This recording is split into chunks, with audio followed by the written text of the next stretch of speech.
Shalom. First and foremost, I want to say, Kalayim La Yahweh Bashim Yahushai Bashim Baharakai Kodash, double honors to the elders and apostles of the Great Millstone, and Shalom to my fellow laborers out there, the hopeful elect.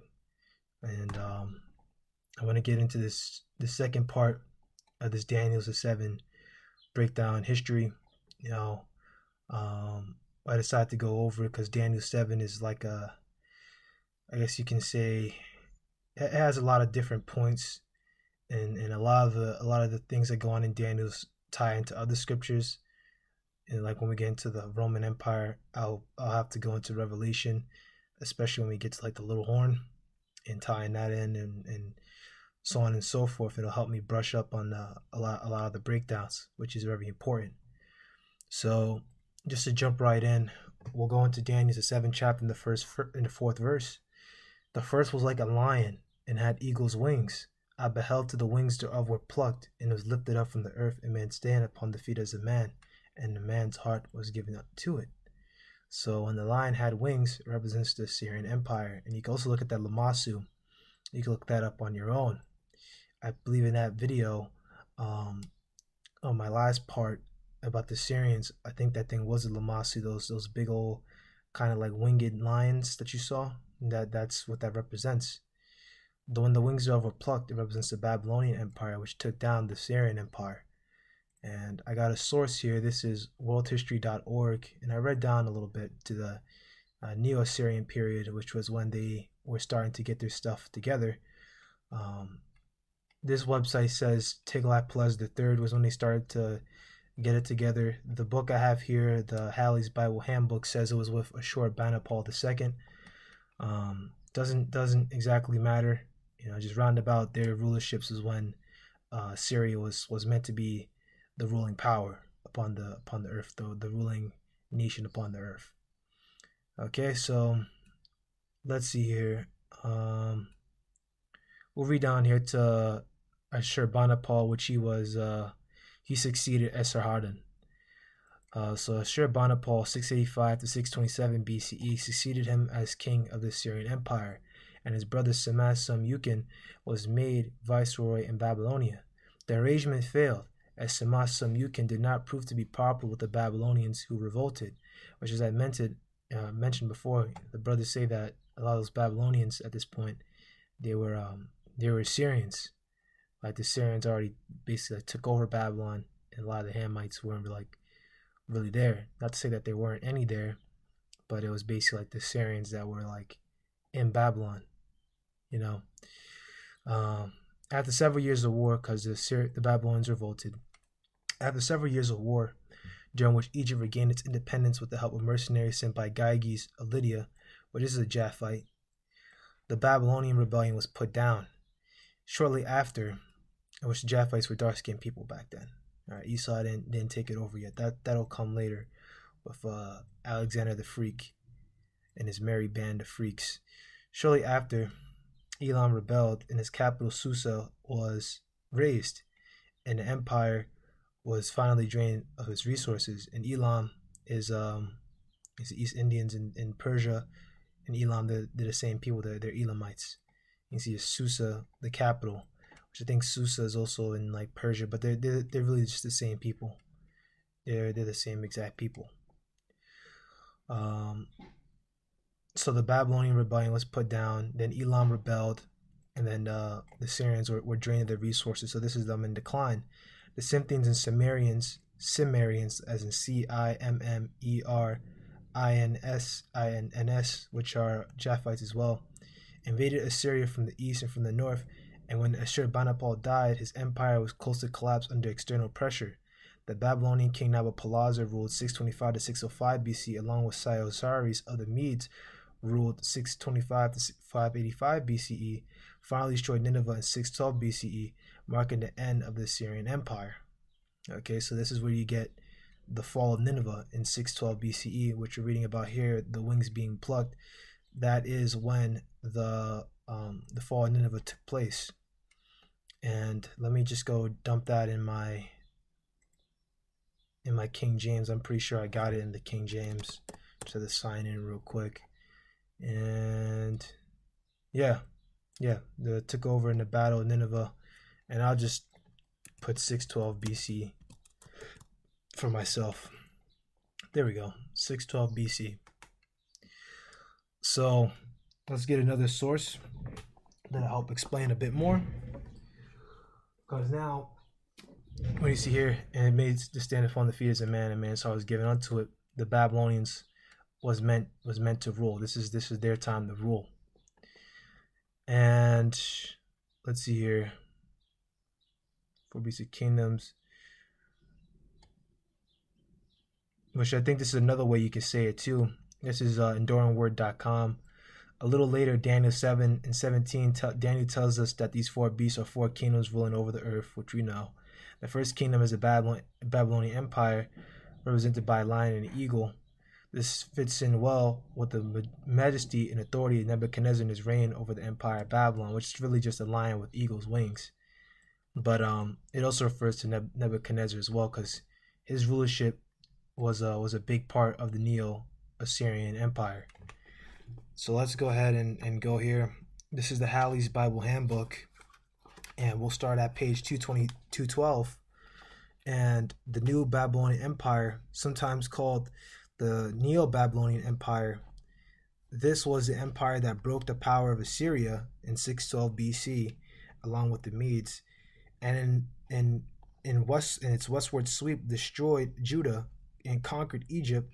Its kings were Nabopolassar, viceroy of Babylon. He threw off the yoke of Assyria 625 BC and established the independence of Babylon with the aid of Cyrus the Mede, which he's a Japhite.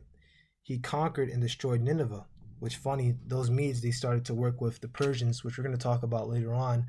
In the next video, when we start talking about the Persian Median Empire, the Medes were at one point working with Babylon, and then they started working with Persia. So that's just the way the Lord had that set up. So with Cyrus the Mede, he conquered and destroyed Nineveh. His own son Nebuchadnezzar became commander of his father's armies and became co-regent with his father. Nebuchadnezzar, right? The Nebuchadnezzar which you read about in Daniel's the 2nd chapter, right? Nebuchadnezzar, greatest of all Babylonian kings, one of the mightiest monarchs of all time, which, come on, man. We know who's the mightiest monarch of all time, man. We know who the best monarch of all time is, man. The richest, Solomon, man. Our monarchs are the greatest monarchs of all time, man. King David and Solomon. They're the best, man. And above them, it's Yahweh. Alright, so you know how these Bible scholars are. They always gotta, which is nothing wrong with saying that a king is great, but our kings are greater, man. And our kings are gonna be ruling again in the kingdom. It's gonna be Yahushua's rulership, and under him is gonna be, King David, the 12 apostles, the elders, and then the rest of us, man. 144,000, Lord, I'm of that number, and then the elect, the rest of the elect, So moving on, let's go back and read here. He reigned. So yeah, Nebuchadnezzar, greatest of all Babylonian kings, which I believe brothers say he's an Assyrian. He's an Assyrian. Like the Assyrians they were like the royal line at this time in Babylon. They were just calling themselves Babylonians, but he's an Assyrian as well. He reigned 45 years. The Babylon Empire was largely his work. He extended the power of Babylon over most of the then known world, and beautified the city of Babylon almost beyond imagination. And I think from him is where you get those hanging gardens. Let's go see. They actually have a page link. Let's go check it out. Let's look at page 336.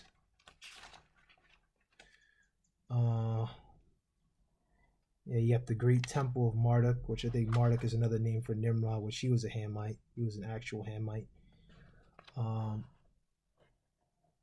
Yep, Hanging Gardens of Babylon were one of the 7 wonders of the ancient world, built by Nebuchadnezzar for his Median queen, beautiful daughter of Cyrus, who had helped his father conquer Nineveh.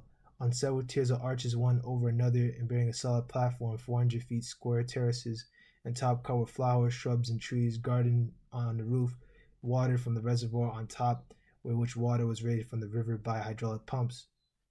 So underneath in the arches were luxurious apartments and the pleasure ground of the palace, built while Daniel was chief governor of the wise men of Babylon, which we'll talk about that in a minute too. Which I think I mentioned it anyway. That's why Daniel was in Babylon, because he was dragged away there when he took down Judah. We're going to speak about that in a minute. He extended the power of Babylon over most of the then known world and beautified the city of Babylon almost beyond imagination. He was the one that carried the Jews, the southern kingdom, which is just Judah, southern kingdom, into captivity. Not just Judah, Benjamin, and Levi, but they call him Judah because Judah is the ruling tribe, was the ruling tribe. But we know now it's Yahushai. He's going to be the one to rule, which Yahushua was already spiritually Judah before Judah was already a thing. Like the angels are spiritually Judah. Yeah, the Heavenly Father Yahweh is spiritually Judah as well, because they're dark skinned, and remember we all come out the waters of Judah. So, yeah. So yeah, he was the one that carried the Jews into captivity, including Daniel and Ezekiel. He took a great liking to Daniel and made him one of his chief advisors, because remember Daniel is the second chapter, and Daniel's influence, no doubt, must have eased the lot of Jewish captives on the southern kingdom, because remember the northern kingdom was already dragged away by the Syrians, by Shalmaneser V and then Sargon II, who completed the siege. And Daniel's influence, no doubt, must have eased the lot of Jewish captives.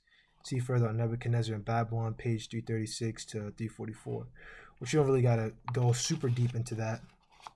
But here is a basic rundown of what went down in Babylon here on page 211 of Halley's Bible Handbook.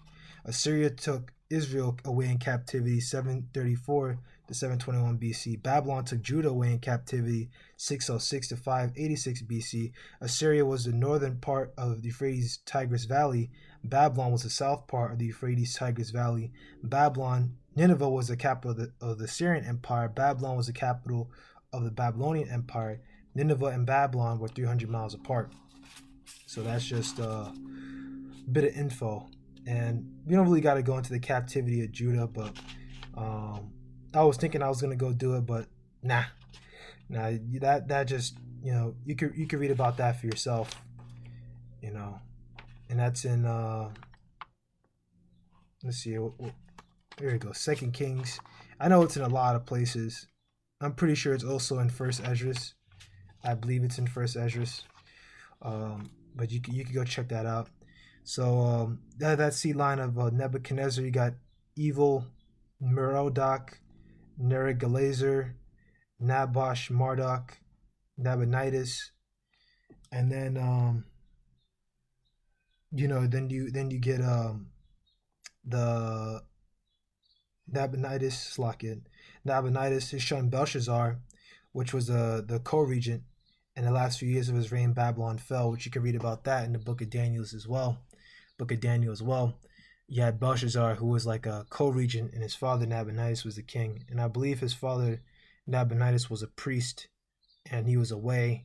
And then Belshazzar, in one night, I think he sent Darius the Mede to go take down Babylon, but the Persian Median Empire took over Babylon just one fell swoop, just a very like it was just like a sweep, just sweep through and took it, and they took it over, and they didn't like really set fire to it. They just came in and just took it.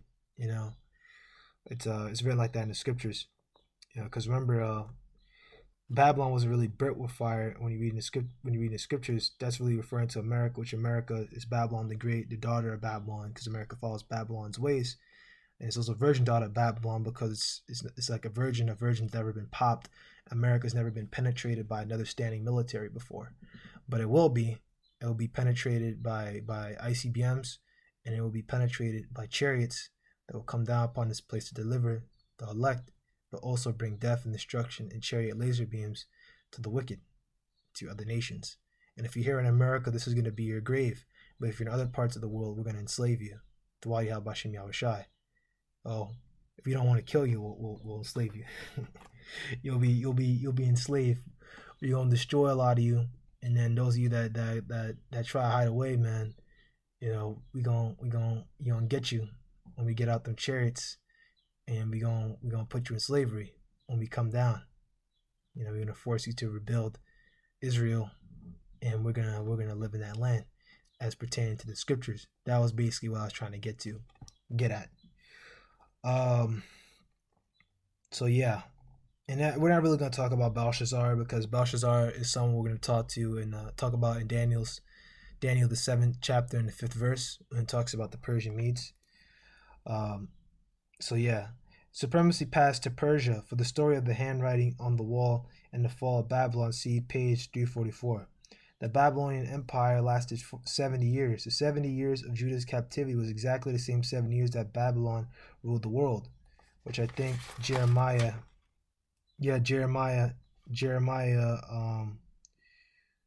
was the one that predicted it. When you read here on page 211, the captivity of Judah by Babylon had been predicted 100 years before by Isaiah and Micah, Isaiah 39:6 and Micah 4:10. Now that it was accomplished, Jeremiah predicted that it would last 70 years, Jeremiah 25:11 and 12. Okay, so as I said, the prophets are the mouthpiece of the Lord. Surely the Lord would do nothing, but he reveals his secrets to his servants, the prophets. And that's what we do. We're out here and we're telling you, and we're able to use the scriptures, and we're able to tell you and predict the future through the scriptures and tell you what the future is. It's not even really predictions, just straight up telling you directly that, hey man, martial law is coming, man. Jacob trouble is coming. You got to repent and get right. There's gonna be a time of great death. Like I always mentioned with the Syrian example, people gonna be treated like the mire in the streets, man. They gonna fuck these people up, man. So if you don't want to be caught out like that, then you gotta repent. These jakes out here are gonna get jacked up. And that was pretty much it. The Babylonian Empire lasted 70 years. The 70 years of Judah's captivity was exactly the same 70 years that Babylon ruled. The year that Cyrus, king of Persia, conquered Babylon, that same year he authorized the return of the Jews, the southern kingdom, to their own land. Babylon, a pressure of God's Old Testament people. You know what they're going with. I'm not even gonna bother here, man. Because then they're trying to tie it into Revelation, the 17th chapter, ancient Babylon, which they're off, man. Babylon's America, man. The Babylon you read about in Revelation 17th chapter is America. But this book goes off, But they were oppression. They call it the Old Testament people. It's the same people. The Lord never changed. The Lord never changed. The Lord has always been for his people. Yahweh Shai even said himself, he shall save his people, Matthew 1 and 21. So once again, this book right here, it goes off, But that's pretty much it for the Neo-Babylonian Empire. It's a lot of info, but yeah, that Nebuchadnezzar guy, he was the guy. He was the guy to do it, to really jack up our people. Now let's go in and get the what do you call it, the division of languages, and then we'll just do a little bit more, and then we'll close it off. We don't really gotta overdo it here, because really can be here for hours if I looked at more commentaries, but we don't gotta do that. Just bring out the point, and then I gotta go get ready for camp. So this is the book of Genesis chapter 11 verse 1. And the whole earth was of one language, was of one language and of one speech. And it came to pass as they journeyed from the east that they found a plain in the land of Shinar, and they dwelt there, which that's the land of a plain in Babylonia. That's that same region, or Babylonia or Chaldea. That's where a lot of people were going to. And let's go check out that word Shinar is Shana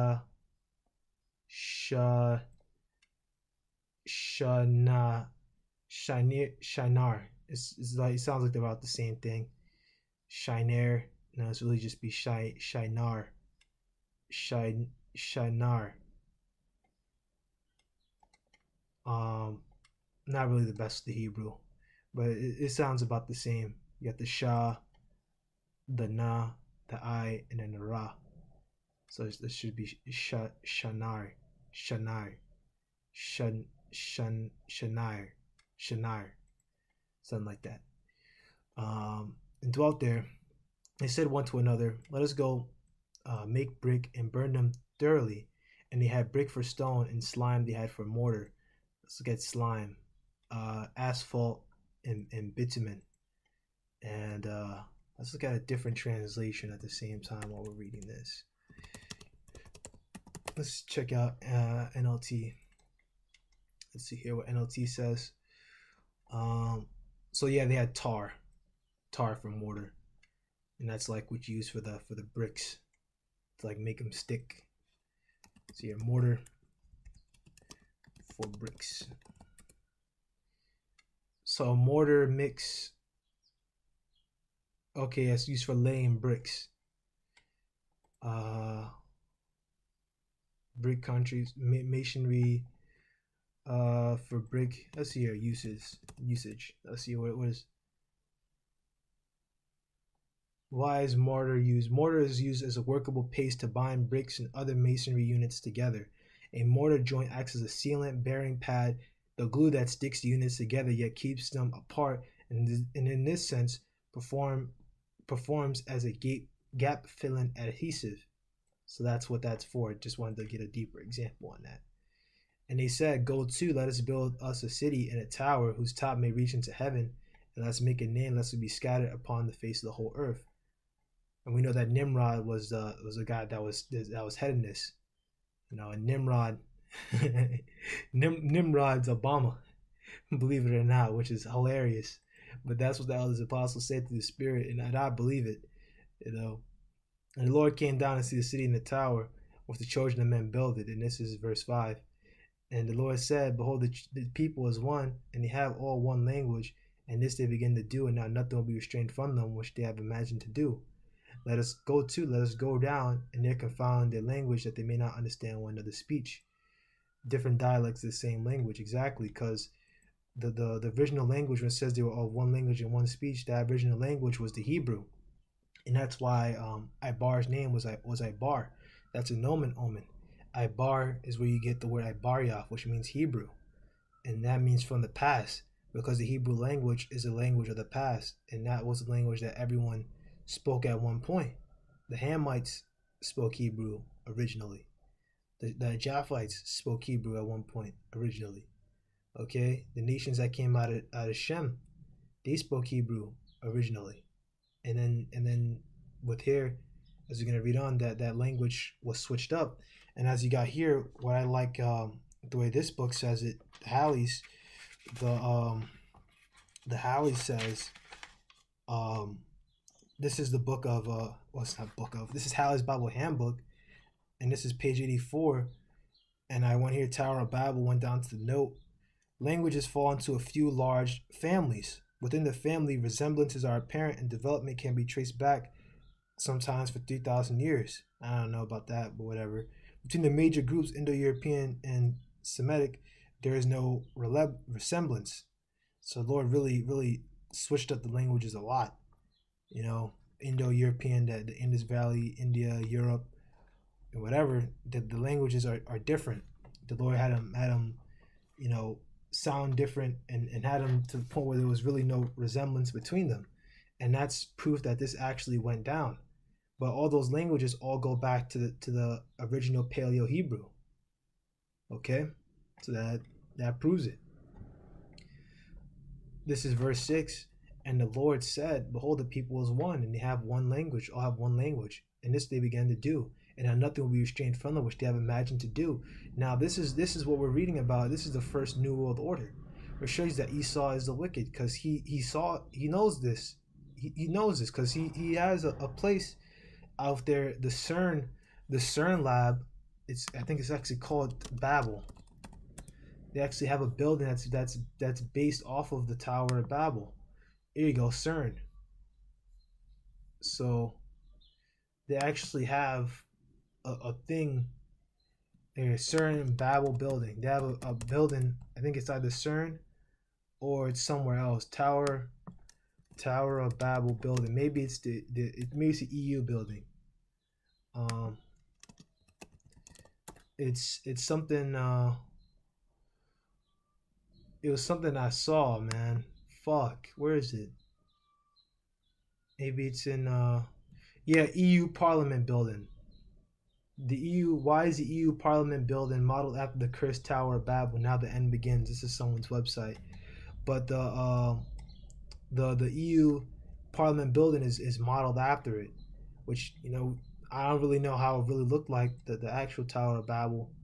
And I'm not going to sit there and dig into that. However, they clearly did that on purpose. They did that shit on purpose. Because remember, the EU is just a tool for them to reach the New World Order, for them to reach their New World Order, which they already have it, but for them to like have it like, they're making it more apparent and more wide out there in the open. And what's going to really complete that, and what they really want is going to help them get that total control, which is their goal of these elites.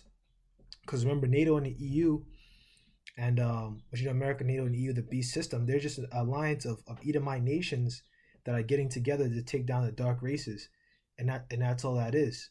And what they want to do is have that mark of the beast, that microchip, which would that be like that ultimate form of control over these other nations. Because once they have that in you, then they'll be able to read your vital signs. They can fuck with you. They can make you hear shit. They even have plans to be able to make you see memories. So they can touch your memories and fuck with your memories. Man, it's fucking wicked, man. That's what Elon Musk wants to be able to do with the chip. Be able to like access memories, make you look at memories and shit like that. That shit's fucking wicked, man. And the Lord ain't gonna let them, man. Of course they're gonna have it out there, but the scriptures do say when he's about to fill his belly, then the Lord shall rain the wrath upon him, rain the fire upon him. So though Esau's gonna accomplish certain things, he's not gonna accomplish everything. The Lord isn't gonna let him. All right, but he is gonna push out that microchip, and people are gonna take that microchip because that's just what's written in Revelation, the 13th chapter and the 16th verse. But yeah, let's go back to Genesis, the 10th chapter, and then we'll close it out.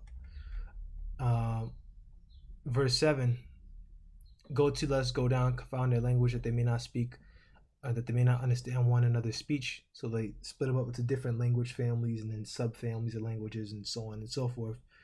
So the Lord scattered them abroad from thence upon the face of the earth, and they left off to build a city. Therefore the name of it is Babel, because the Lord did there confound the language of all the earth, and from thence did the Lord scatter them abroad upon the face of the earth. Now Babel is Babal, which means confusion. That's why Babylon is called the city of confusion in Isaiah 24:10. The city of confusion is broken down, and the house being shut up. It's referring to the quarantines, which that was used, and they have that in their playbook still to fuck this place up, to fuck this place up morally, to fuck up this place economically, because the Lord has them doing it, and they're doing it on purpose. Like Egypt staggering, which now that's referring to America. Egypt staggering like they're in their own vomit, like a drunkard. The Lord is having Egypt fuck up and err in every work that they try to do. The Lord has that set up. I believe that's Isaiah 19.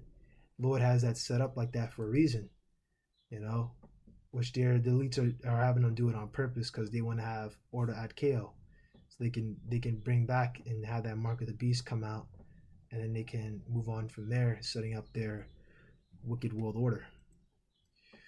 Let's go ahead and read this last excerpt in this book, Halley's Bible Handbook, and then I think I'm about ready to close off, because I did talk for a long time. So we'll start here. This is Genesis 11 verse 1 through 9 on Halley's Bible Handbook, page 83.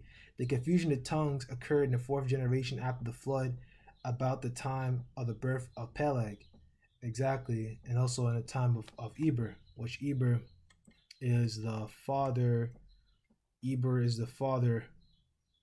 of is the father of Peleg, which Peleg means a vision, which that was a nomen omen. And same with Eber, Eber's name, which his name means from the past, and that's also a nomen omen. Do not be surprised um, uh, when you read about it, and it says from beyond or whatever. You got to go back to the what do you call it? The damn thing, man. Fuck. What am I saying? You got to go back to the thing. You got to go back to the what am I trying to say, man? Fuck. You got to go back to that book, the Hebrew English Dictionary. Hebrew English Dictionary, I believe, Salakia. Because I was looking for something else at the same time while I was thinking about that. This is Genesis chapter 10, verse 25. And unto Eber were born two sons. The name of the one was Peleg, for in his days was the earth divided, and his brother's name was Joktan. Okay? So, that's that. And we know that the chosen seed line went to Peleg when you read about it. Peleg, and then Ru, and then Serug, and then Nahor, and then Terah, and then Terah, Abram, Nahor, and Haran, and blah blah blah, so on and so forth. You brothers know. You brothers know already. You know, you brothers. You know, we've gone over this time and time again. So, which was 101 years after the flood and 326 years before the call of Abraham. It was the Most High's method of dispersing the race to its task of subduing the earth. And it may be in part account for the variety of gods and the variety of names of pre-flood. Nope. Now they're going off again. They're going to trying to say pre-flood persons and nope. No. Dumb gods they worship, those are just demons, man. They got demons on them that make them worship that shit. And they worship them demons too. Like they see demons and then they worship them. I know brothers mention that their gods are really just demons. We're gonna Tower Babel will stop temporarily, but was resumed by those who remained in Babylon. I don't know about that, but they continue to build Babylon, of course. But I'm not gonna sit there and dig into that whether they started building it again, you know, because it does say that they left from building it. You know, the scripture does say that they left off, they stopped building it, and they were scattered. And they started, you know, going around, and you know, they stopped building it. You know, they stopped building the city, and in that way, the Lord scattered them all over the world, and they stopped building the city. And that's Genesis 11 and 8. You know, so that's that. So let's go here and go a little bit earlier. This is Genesis. What is this? Genesis chapter 10. And you got here Nimrod. Let's go back here to Genesis the 10th chapter. Slakia brothers. There we go. Nimrod. Yeah. So Nimrod was the most outstanding leader in the 400 years between the flood and Abraham, grandson of Ham, born soon after the flood, judging by the ages mentioned and Genesis 11, 10, and 16. He may have lived through the whole period. He was a very enterprising man. Yeah, I don't know about that, calling him a outstanding leader. Now he was leading the people, but he was still wicked. He may have been a mighty hunter, as it says right here, but he was still wicked for building this dumb shit. This is Obama. His fame as a mighty hunter meant that he was a protector of the people at a time when wild animals were a continual menace. Early Babylonian seals represent a king in combat with a lion. This may be a tradition of Nimrod. In his ambition to control the rapidly multiplying and spreading race, he seemed to have been the leader in the Tower of Babel enterprise. After the confusion of tongues and dispersion of the people, Nimrod seems to have later resumed work on Babylon. Then he built 3 nearby cities, Erech, Akkad, and Calneh, and consolidated them into one kingdom under his own rule. This was the beginning of imperialism. Babylonia was long known as the land of Nimrod. He was afterward deified, his name being identical with Merodach. And that's another way of saying Marduk. Still ambitions to control the ever-spreading race, Nimrod went 300 miles further north and founded Nineveh, Nope, he sent Ashur. Um, he sent Ashur to go ahead and do that.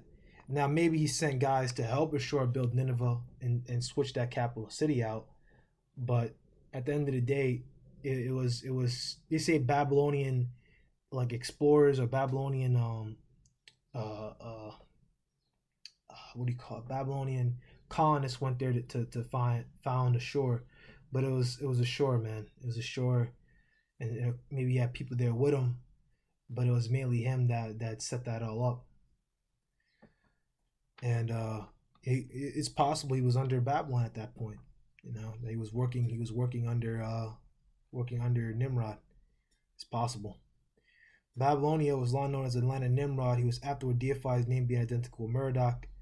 Still ambitious to control the ever-spreading race, which means like his people and the people that he was working with. Nimrod went 300 miles further north and founded Nineveh. The one version says it was Ashur, and three nearby cities, Rehoboth, Calah, and Rezin. This constituted Nimrod's northern kingdom. For many centuries afterwards, these two cities, Babylon and Nineveh, founded by Nimrod, were the leading cities in the world. Cuneiform inscriptions state that Nineveh was colonized from Babylon, which is an archaeological confirmation of Genesis 10 and 11. Yeah, that's right. Because he sent them there. It's very possible that he sent them there and just made Ashur the leader. You know, and Ashur you have the Ashurites, which are your Syrians. And so that's pretty much it for this video. Bit on the longer side, but lots of info went out. Lowell and you edify. Shalom.